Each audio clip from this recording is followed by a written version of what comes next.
আকাশবাণী আগরতলা স্থানীয় সংবাদ পড়ছি ইতিকণা মুখোপাধ্যায়। প্রধানমন্ত্রী নরেন্দ্র মোদী দেশের যুব সমাজকে বিকশিত ভারত গঠনের ক্ষেত্রে আরও দায়িত্বশীল ও সক্রিয় ভূমিকা নেওয়ার আহ্বান জানিয়েছেন।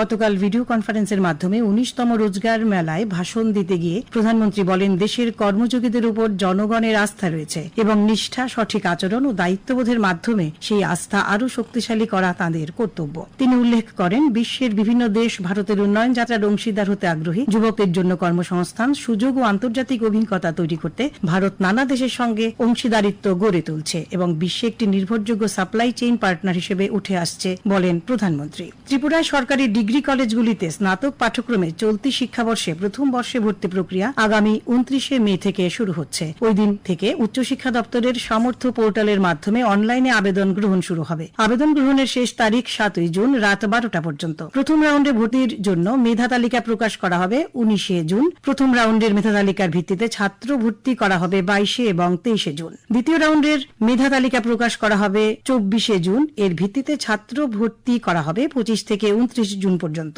তৃতীয় রাউন্ডের মেধা তালিকা প্রকাশ করা হবে ৩০শে জুন। এই তালিকার ভিত্তিতে ছাত্র ভর্তি করা হবে ১ এবং ২রা জুলাই। চতুর্থ রাউন্ডের মেধা তালিকা প্রকাশ করা হবে ৩রা জুলাই। এর তালিকার ভিত্তিতে ছাত্র ভর্তি করা হবে ৪ঠা জুলাই থেকে ৬ই জুলাই পর্যন্ত। উচ্চশিক্ষা দপ্তর সূত্রে গতকাল এই খবর জানা গেছে। সরকার বৃহত্তর জনমত গঠনের জন্য ভিভি রামজি আইন ২০২৫-এর খসড়া বিধিমালা প্রকাশ করেছে গতকাল। গ্রাম উন্নয়ন মন্ত্রক জানিয়েছে, যে কোনো ব্যক্তি, সংস্থা বা প্রতিষ্ঠান আগামী ২১ জুনের মধ্যে খসড়া বিধিমালাটির উপর আপত্তি বা পরামর্শ জমা দিতে পারবেন। বিকশিত ভারত রামজি আইনটি ২০ বছর পুরনো মহাত্মা গান্ধী জাতীয় গ্রামীণ কর্মসংস্থান নিশ্চয়তা আইন ২০০৫-কে প্রতিস্থাপন করছে। আগরতলা লোকভবনে গতকাল হরিয়ানা থেকে আগত একদল শিক্ষার্থী রাজ্যপাল ইন্দ্রসেনা রেড্ডি নাল্লুর সঙ্গে সাক্ষাৎ করেন। এক ভারত শ্রেষ্ঠ ভারত উদ্যোগের অধীনে যুব সঙ্গম ৬ষ্ঠ পর্বের কর্মসূচির অঙ্গ হিসেবে হরিয়ানার শিক্ষার্থীরা ত্রিপুরা সফর করছেন। এই সফরটি এনআইটি কুরুক্ষেত্র এবং এনআইটি আগরতলার যৌথ উদ্যোগে আয়োজন করা হয়েছে।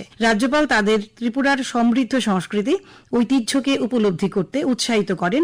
উপস্থিত ছিলেন এনআইটি আগরতলার অধিকর্তা অধ্যাপক শরৎ কুমার পাত্র।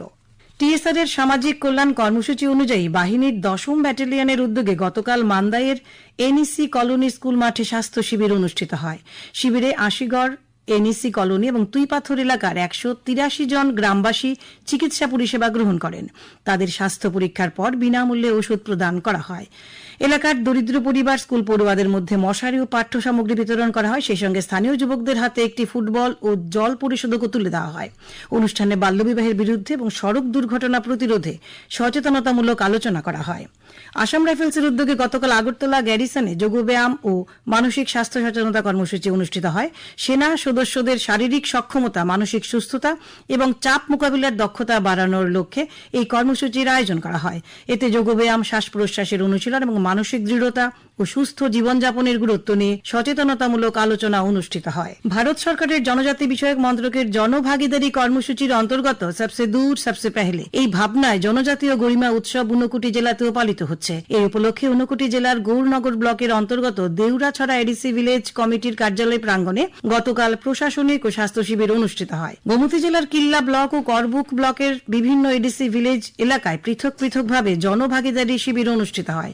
কিল্লা ব্লকের ভিডিও মনোরঞ্জন দেববর্মা গতকাল জানিয়েছেন, কিল্লা ব্লকের কিল্লা ও নোয়াবাড়ি, রাইয়াবাড়ি এবং কোয়াইমুড়া এডিসি ভিলেজ অফিসে অবস্থিত আদি সেবা কেন্দ্রগুলিতে গত ২০শে মে থেকে পিএম জনমন এবং দাজগুয়া প্রকল্পের অধীনে তথ্য, শিক্ষা ও যোগাযোগ সংক্রান্ত বিশেষ কর্মসূচি শুরু হয়েছে। কর্মসূচি শেষ হবে আগামীকাল ২৫শে মে। মধ্যপ্রাচ্যের পরিস্থিতির পরিপ্রেক্ষিতে দেশ জুড়ে ফের বৃদ্ধি পেল পেট্রোল ও ডিজেলের দাম। মাত্র ১০ দিনের ব্যবধানে চলতি মাসে এই নিয়ে তৃতীয়বার পেট্রোল ও ডিজেলের দাম বাড়ল। আগরতলায় পেট্রোলের দাম লিটার প্রতি বৃদ্ধি পেয়ে দাঁড়িয়েছে ১০২ টাকা ৩১ পয়সা। প্রতি লিটার ডিজেলের দাম বেড়ে দাঁড়িয়েছে ৯১ টাকা ২৩ পয়সা। আজ দুপুর পর্যন্ত আবহাওয়ার পূর্বাভাসে জানানো হয়েছে, আকাশ সাধারণত মেঘলা থাকবে। বজ্র বিদ্যুৎ সহ হালকা থেকে মাঝারি ধরনের বৃষ্টিপাতের সম্ভাবনা রয়েছে। আজ ভোরে আগরতলা ও তার আশেপাশে এক পশলা বৃষ্টি হয়। সেই সঙ্গে ঘন্টায় প্রায় ৮৫ কিলোমিটার বেগে ঝোড়ো হাওয়া বয়ে যায়। আগরতলা তার আশেপাশে গতকাল সকাল থেকে আজ ভোর পর্যন্ত বৃষ্টিপাতের পরিমাণ ছিল ৭৭.৪ মিলিমিটার। আগরতলায় আজ ভোরে সর্বনিম্ন তাপমাত্রা ছিল ২২.৫ ডিগ্রি সেলসিয়াস। দিনে সর্বোচ্চ তাপমাত্রা থাকবে ৩৪ ডিগ্রির কাছাকাছি। স্থানীয় সংবাদ এখনকার মতো এখানে শেষ হলো। পরবর্তী বাংলা স্থানীয় সংবাদ প্রচারিত হবে সন্ধ্যে ৭টা বেজে ৫৫ মিনিটে।